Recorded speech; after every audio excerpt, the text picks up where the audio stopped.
Hey guys, what's going on? We're here with John Lovell of Warrior Poet Society.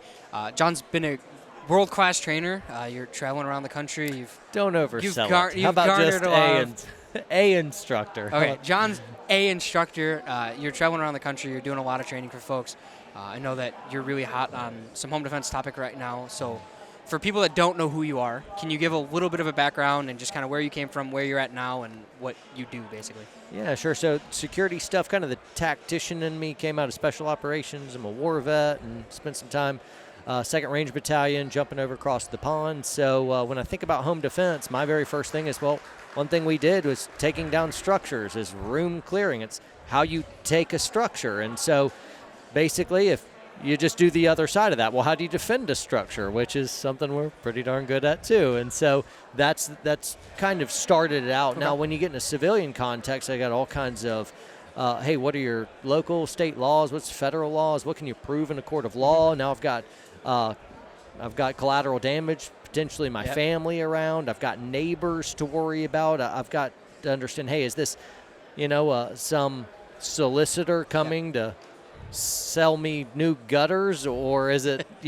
somebody who got my mail, or is it a bad guy who wants to press in and try to cause us harm? And so there's all kinds of different factors, but the general tactical principles and tenets hold true, and so basically I've just applied that. Now, I am an instructor, and so I teach tactical rifle, tactical pistol classes, room clearing, especially solo room clearing, one-man room clearing stuff, some small unit tactics stuff, night vision, low light stuff.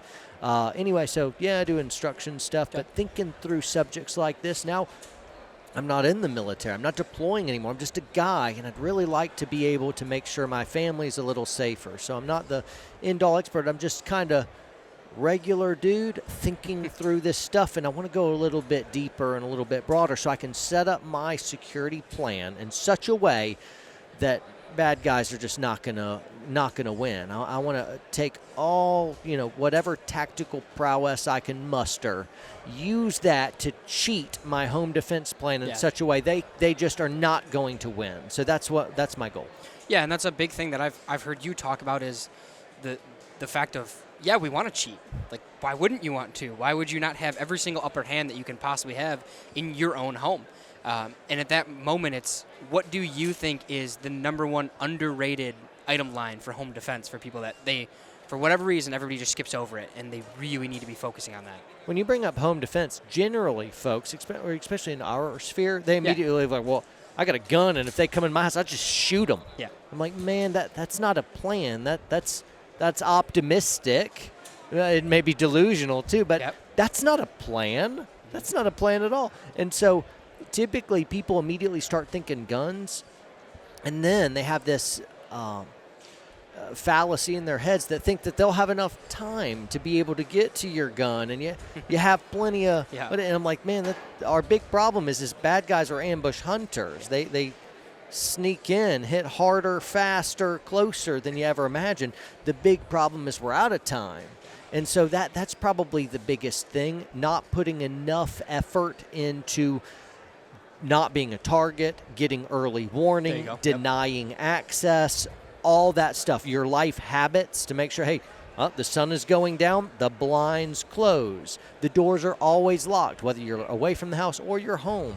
You got panic buttons everywhere. You got surveillance systems. You got dogs. You're sending a message to everyone that may come around your house that we are very, very well prepared. And so that's the problem of, man, your home defense plan, you have so much things to think about, so much important stuff before you even start talking about guns. Yay for guns and fighting, but holy smokes, there's so much more important stuff to get to, and it revolves around don't be a target. Yeah, it goes back to that. There's a strategy that people have where it's, okay, what's your home defense plan? Well, I have a gun in my house, so I'm good to go. And where's your gun staged? Oh, it's in the safe 2 rooms away. Like, dude, you don't have time for that. No. That's not happening. So what are you going to do if you can't get to your gun? And a lot of the times that when I've had those conversations, people go, I'm going to get my gun. Like, no, that's not what I asked. I said, what are you going to do if you don't have your gun? And they fall back on that topic, and they don't do things that you preach, which is set up security, make sure that you're using life habits. Like closing your blinds is a simple thing that people, for whatever reason, like they'll just skip over something like that. And there's all these little things that people forget to do. And if you did them for a week, you can develop that habit just as if you didn't have that habit. It's very easy to fix that and reverse that psychology where close your blinds, lock your doors, like make it a habit when you brush your teeth. It's the same thing. Right. If you do it, you do it. It's a weakness, I guess, that a lot of people have for home defense because they get so caught up in a tool, and they're using that tool as an excuse to not be prepared. Yep. And that's kind of what it feels like to me. And I know something that I've seen you preach a lot is also tool choice. So when it does get to that tool, A, it's not staged properly. A lot of people aren't using the right tool at that point. And something that we've preached is people continuously forget their own handgun to begin with. No. Like they'll be concealed carrying handgun, and their only defense plan is that they're going to go to that rifle that's staged in the house. Like, but you got a gun on you. What about that? What are you going to do with that? And it's crazy that people think over a lot of stuff in the context of home defense, I guess. Some problems also is they're always imagining that the fight's going to come at 2 and 3 in the morning. It's always that one rather than statistically. I mean, there's a lot of folks that are breaking in middle of the day for home invasion stuff. And what's your plan? Tell me what your plan is for middle of the day. You're gone. Wife and kids are home. Are your doors locked? Are you sure that your doors are actually locked? What's her steps? What's she going to do? Whether they kick in a door or they're like some just dude acting like, hey, I got your mail. I'm new to the neighborhood. Mix up. Darn post office. And then she opens the door, being good neighborly, and they take one step in to block you from closing the door. I'm like, oh, well, she's toast now. She's toast. And that kind of stuff happens. Or just walks in the back door. So what's your plan? And so folks just typically they haven't actually done the hard work, the thought experiments, the what-if plans for all the ways that they could be attacked at all the different times, including, and really the greatest fear I have is when I'm not home and my wife is not ready, right? And that needs to be really the biggest. It's kind of like if we were a castle and we had gotten this shiny new drawbridge. I mean, it's state-of-the-art. It's the best drawbridge around. Hydraulics, everything, All the other castles are talking about it. Yes. The Joneses Castle, Lord Jones, down the...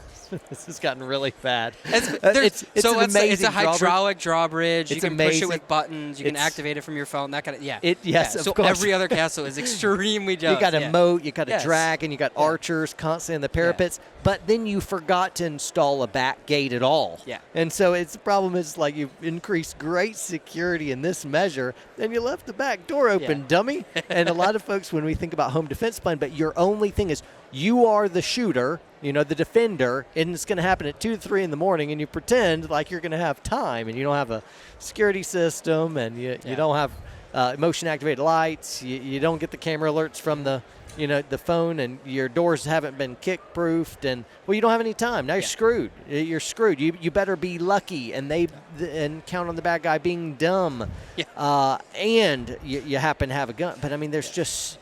People don't do the hard work of thinking deeply and broadly. And, man, we got to get the mind stuff right. And I'm not trying to shame. I'm trying to invite folks into a conversation and to think deeper. So don't take this as I'm trying to shame you or poke fun. I'm not doing that. I'm inviting you to where are all the places that we're really, truly vulnerable? And how can we make some small steps to be able to change that and fix that, right? Yeah, and you touched on 2 things there. So other occupants in your home, whether it's your wife, your sister, your family member, like whatever the case may be, it doesn't matter. There's 2 things that can happen. Tool choice is affected by the other occupants in your home to begin with, and then hesitancy for them to go along with the plan. Because if, like you just said, if you're prepared, you have a home defense plan, but the rest of your family is not going along with that plan, your plan doesn't really matter at that point because there's no buy-in. So how did you go about getting buy-in from your family? And as you're raising your boys, how are you making sure that you have maybe not commitment because that's their own choice, but buy-in for everybody's safety on a certain plan level? Blackmail. Blackmail, perfect. Okay, so you have So pictures. I've got all the goods yeah. on my wife. I blackmail her. It's highly unethical. She can't stand me. Makes sense. No. So that was totally a joke. I have a terrible sense of humor. I think I'm funny. No one else seems to agree. The world will catch up. One day people will realize I'm funny, right? Yeah. No? I think you're funny. Thank you. Maybe that's like, maybe I'm just falling into it. Maybe you trapped me already. I That don't know. just means you have a bad sense of There humor, you go. though. Yeah, like that's me. fine. Yeah. That's funny. No, so my goal was, like, what I'd like to do is be like, all right, listen up, Mrs. Poet. Next Saturday, all day, me and you, we're going to put our ghillie suits on, paint our faces, and it's training day. We're preparing for the zombie apocalypse. And, you know, I adore my wife, and she's awesome, but I didn't marry her because she's just like me. On the contrary, I really love her because she's not anything like me in many respects. She's very feminine and sweet and, you know, fun, and we're dating and stuff. She's not like a gun girl. Yeah. She's into me and I'm into guns. But so to be able to rise our security plan so that we could actually have buy-in, and so that she carries concealed everywhere she goes now. She carries, and she's not like a rough and tough gun chick. She's a gal into gallish things, you know. What we did is kind of like micro plans, where I'd invite her into, like, listen, hey, I'm going out of town in 2 days.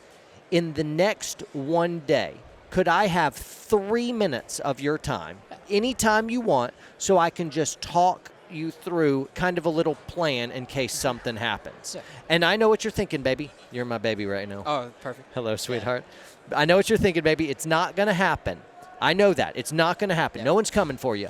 But so that I can sleep better at night when I'm gone, would you humor me and let me spend 3 minutes where I have your undivided attention? So you're making it about, in this case, my love for you, not about the gun. Correct. And that she's not going to be interested. It's a perfect buy-in. She's not going to be interested because, well, she's probably not thinking it's necessary.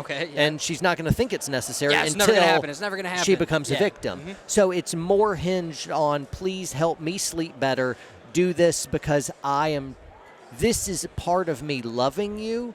Please don't deny my ability to love you in this area. This is wired into me. Humor my silliness and let me spend 3 minutes talking to you about a plan. And so then it's game on. And you got to be true to your word. And like in this, of kind of like, all right, I've got a gun here in the kitchen in this spot. It's up there. And since our kids are 3 years old, and they can't get up there, once they're climbers, maybe we'll say of like, all right, empty pipe, it's hidden, and it's up really high. Maybe that's a good thing. And then when they're 8, it's kind of like, nope, you got to lock everything up. So you've got to navigate the child safety stuff. But let's say kids are an equation. This is where I've got the gun in the kitchen of this zone of the house. I've got a panic button next to it. If anyone, front door, rear door, kind of anything like that makes you fishy, I want you to be like, you got a bad feeling in your stomach, just hit the panic button. And you know, if you inconvenience the neighbors, oh well, that's okay. We'll turn it off, tell the security company, no, it's all clear. But just go ahead and hit the panic button. It's worth your safety, though, to do that. That's right. And be ready for it and to act on it quicker than it is to not act on it, because the moment you don't act on it and something happens, that danger now is way quicker than you could have ever hit the panic button, and you're out now. Wonderful. You're losing your time. And then we do a walkthrough of that. So I'll literally go out, and I'm like, I'm going to go simulate a kicked-in back door. And so I'll just go bam and hit the back door. And when I do that, she's supposed to take action. And so she goes through the process to actually do it, and then she goes to her counter ambush spot, which is a dedicated position in our house, gun in hand, panic button hit, and she waits. And that's the idea. And that's just a little example. That's not my plan. That's a placeholder, an example for a little tiny micro plan. That's not my plan, but that is an example of it. Or it could be in the bedroom. On our bed frame, there's a panic button. It's a smart idea if, like, I got a pretty wife. I'm a dude. I know how that works. For sure. And so, a panic button on the bed frame. She can hit that from the bed, right? And so that's an idea. If anything fishy, it's always panic button, firearm, retreat to counter ambush spot. And so that's kind of, and we just practice doing that. Generally, it's, and if she doesn't know how anything how to hold a gun, maybe it's kind of like we're going to practice picking up a gun and holding a gun and keeping our finger off the trigger. We're just going to pick it up, hold it, and point it. That's it. And that's what we're doing. We're learning how to just get comfortable. It's all cleared out, and we're going to practice picking it up and pointing it, and put it down and pick it up and point it, and put it down and pick it up. And we're literally just gaining some comfort with it. All right, now let's practice doing that exact same thing. I've cleared it out for safety. We're going to do that exact same thing. Get it out of the cabinet, grab it, hold it, point it. Put it back up, and just go through some dry fire, and it's 3 minutes. Awesome. Don't give them a ton of information. Choose one little thing that you're going to practice, and the next time, choose the same thing and practice that again, and get some good muscle memory. And then little tiny 3-minute sessions like that over time adds up to a whole lot. And eventually, she'll get the bug and be interested. She'll get used to it, and it's so non-committal and easy.